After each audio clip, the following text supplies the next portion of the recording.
मौसम से जुड़ी जानकारी और लाइव मौसम खबरों के लिए हमारे YouTube चैनल को सब्सक्राइब करें और बेल आइकॉन दबाकर हर अपडेट पर रखें नजर। नमस्ते दोस्तों, स्काई मैट वेदर में एक बार फिर आपका स्वागत है। मेरा नाम महेश फलावत है। वेदर सिस्टम देखते हैं कि क्या क्या वेदर सिस्टम बने हुए हैं। तो वेस्टर्न डिस्टर्बेंस आप देखिए पहाड़ों पर आ गया है, तो इसके प्रभाव से हल्की बारिश की गतिविधियां और स्नोफॉल शुरू हो गया है गिलगित बाल्टिस्तान, मुजफ्फराबाद और लद्दाख में। और कल 17 दिसंबर को, आज 16 दिसंबर है, कल 17 दिसंबर को हमें उम्मीद है कि हिमाचल प्रदेश के ऊंचे पहाड़ों पर भी स्नोफॉल शुरू हो सकता है और उत्तराखंड के ऊंचे पहाड़ों पर बहुत हल्की बारिश या हल्का स्नोफॉल दिखाई देगा। और निचले इलाकों का मौसम, खास करके हिमाचल और उत्तराखंड का जो पहाड़ों के जो निचले पहाड़ है वहां पर मौसम लगभग शुष्क बना रहेगा। लेकिन एक ट्रफ रेखा है जो गुजरात से के दक्षिण में दिखाई दे रही है और एक साइक्लोनिक सर्कुलेशन है जो श्रीलंका के पास था, वो साउथ केरल और साउथ तमिलनाडु पहुंच गया था। और एक नया साइक्लोनिक सर्कुलेशन बन गया है जो साउथ अंडमान सागर में बना हुआ है। एक साइक्लोनिक सर्कुलेशन ही बना हुआ है, उसको हम कह सकते हैं कि यहाँ पर बना हुआ है वो बांग्लादेश के आसपास। तो ये वेदर सिस्टम बने हुए हैं अभी तक। तो पहाड़ों से शुरू करते हैं कि पहाड़ों पर जैसे मैंने बताया कि हल्की बारिश होगी और हल्का स्नोफॉल होगा पहाड़ों पर। और 17 तारीख के बाद मौसम एक बार फिर से शुष्क हो जाएगा और 2 दिनों के दौरान यानी कि 17 और 18 तारीख को हो सकता है कि पंजाब, हरियाणा, दिल्ली और पश्चिमी उत्तर प्रदेश के साथ साथ उत्तरी राजस्थान में मिनिमम टेम्परेचर में मामूली वृद्धि हो, बहुत ही कम बढ़ोतरी हो सकती है। लेकिन अभी आपने देखा कि दिल्ली का जो तापमान था वो 15 तारीख को, 15 दिसंबर को 4.9 डिग्री था, जो शिमला से कम था, और यानी शिमला का 6.8 था। और आज भी दिल्ली का 17 तारीख को 5.5 डिग्री है, जो सामान्य से 3 डिग्री कम है।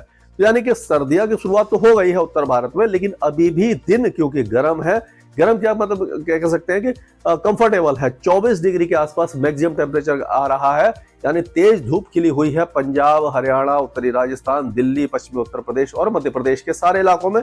तो इससे क्या हो रहा है कि जो फील है सर्दी की वो दिन में दिखाई नहीं नजर आ रही है।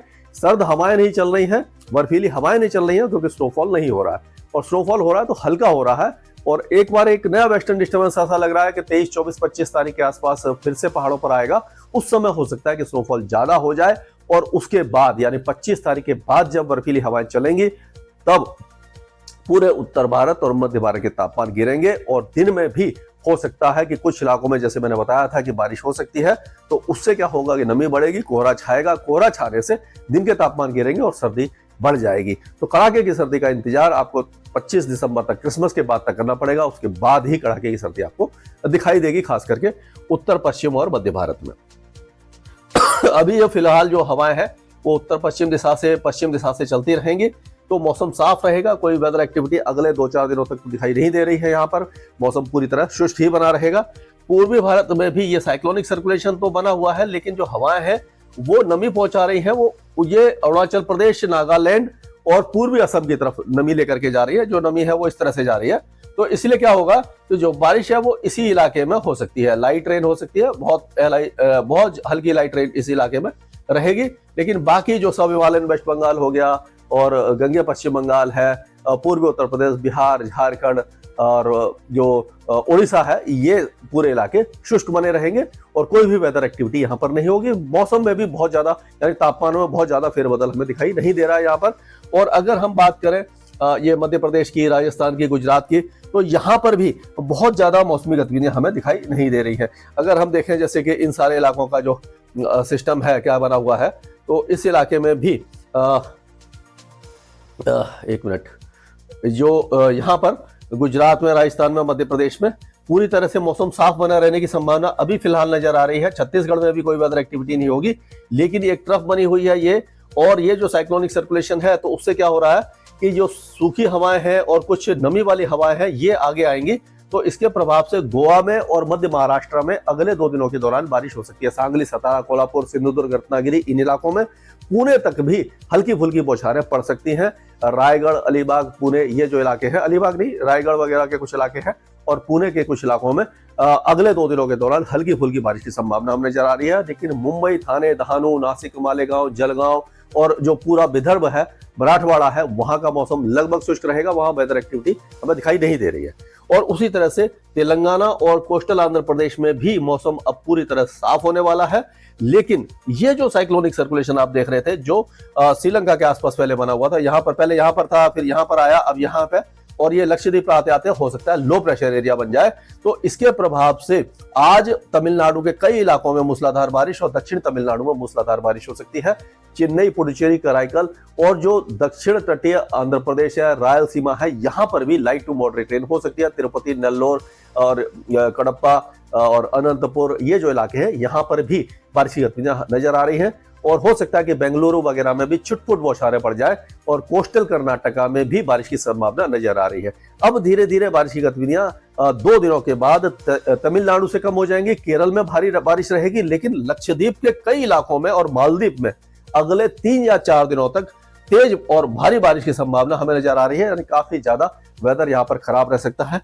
लो प्रेशर एरिया बन सकता है, लो प्रेशर एरिया बन करके ये आगे आएगा, लेकिन क्योंकि ये तट से दूर जा रहा है, इस तरफ से पश्चिम दिशा में जाएगा, तो यहाँ पर हो सकता है कि well mark low pressure area भी बन जाए, लेकिन इसका असर लक्षद्वीप पे ही दिखाई देगा और जो अभी केरल और तमिलनाडु में 2 दिनों तक दिखाई देगा, और जो मेन भूभाग है उसकी तरफ नहीं आएगा।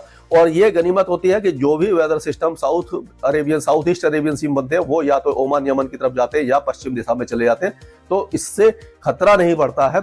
ये डिप्रेशन नहीं बनेगा, साइक्लोन नहीं बनेगा और ये रिकर्व भी नहीं करेगा, तो इसीलिए इसका कोई भी खतरा हमारे मेन भूभाग पे नहीं है। लक्षद्वीप के अलावा कहीं पे भी इसका खतरा हमें दिखाई नहीं दे रहा। और ये जो साइक्लोनिक सर्कुलेशन आप देख रहे हैं साउथ अंडमान सी में, इसके भी बहुत ज्यादा इंटेंसिफाई होने की संभावना नजर नहीं आ रही है।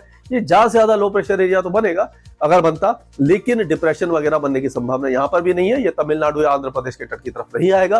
अंडमान और निकोबार द्वीप समूह में से भी काफी नीचे है, इसलिए अंडमान और निकोबार द्वीप समूह में भी इसका बहुत ज्यादा असर दिखाई नहीं देने वाला है। तो कुल मिलाकर के पहाड़ों पर बर्फबारी होगी और हल्की बारिश होगी, और जो पूर्वोत्तर राज्यों में छुटपुट बौछारें रहेंगी। पूरा देश जो है वो शुष्क रहेगा। तमिलनाडु और केरल में भारी बारिश और लक्षद्वीप में भारी बारिश होगी, और जो कोस्टल कर्नाटका है, सिंधुदुर्ग, रत्नागिरी, जो यानी मध्य महाराष्ट्र के कुछ इलाके, साउथ मध्य महाराष्ट्र और साउथ गोवा, गोवा, यहाँ पर भी लाइट टू मॉडरेट रेन हो सकती है। स्काईमेट वेदर में अभी के लिए इतना ही। मौसम से जुड़ी जानकारी और लाइव मौसम खबरों के लिए हमारे YouTube चैनल को सब्सक्राइब करें और बेल आइकॉन दबाकर हर अपडेट पर रखें नजर।